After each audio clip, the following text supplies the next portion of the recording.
আপনি কি প্রথম থেকেই ছিলেন নাকি? হ্যাঁ আমি প্রথম থেকে। ওনাকে আসলে মারা হয় কিভাবে?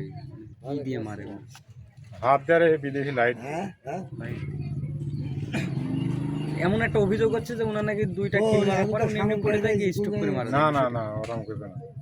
আগে এদিক থেকে মেডিসে লাঠি লাইট দিয়ে ঠ্যাঁ ঠ্যাঁ টানছে আর একদম মুখে খালি ঘষা আসছে।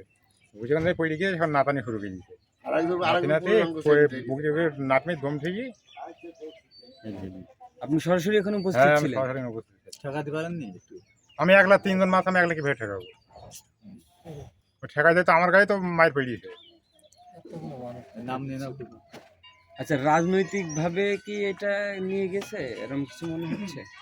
হ্যাঁ এখন তো বোঝা রাজনৈতিক ভাবে নিয়ে গেছে। আমার কাকা বিএমপি করতো জামাত করে। মানে যিনি মারা গেছেন উনি আপনার কাকা হয়? হ্যাঁ এরকম একটা অভিযোগ আসছে উনি নাকি একসময় আওয়ামী লীগ করতো না না বিএমপি আমার কাকা। এবং যারা মেরেছে তেনারা নাকি খালাতো ভাই হয় দুইজন। হ্যাঁ ভাই না ভাই নেই। ভাগ্নি। হ্যাঁ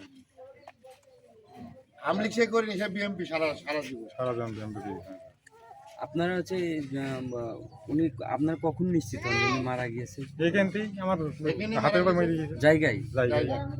কারণ শুনছি যে জমি নিয়ে কিছু একটা বা গাছ নিয়ে। একটা গাছ কেটেলো আছে, একটা করে গাছ কেটেলো, মানে যার গাছ সে নিজে নিজে মেবি এই ধরনের আইল গাছটা আমার কাকা জমি সেই দিয়েছে।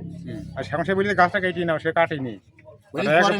3-4 বছর পর গাছটা মোটা হয়ে গিয়ে ফসলের জমি ক্ষতি হচ্ছে আওতাই। আমার কাকা কেটে দিয়েছে, কাটেনি বলছে। আমার ভূমির গাছ আমি কেটে বেশি দিই। নিল না। কতদিন আগে কাটা গেছে? এটা আমার 15 বছর তো হবে। 15 বছর আগে? হ্যাঁ, তার মানে এখন উপরে উঠবে, আস্তে আস্তে জামাত করে, আস্তে আস্তে আওয়ামী লীগ উপরে উঠবে। সরকারের আমলের ঘটনা, তত্ত্বাবধায়ক সরকার। আমাদের ঘটনা 15-16 বছর আগের ঘটনা এখন ওই রাগ ওই ইস্যুতেই রেখে দিয়েছে। কি দিয়ে মারা তখন ইস্যু কিছু পাচ্ছে না।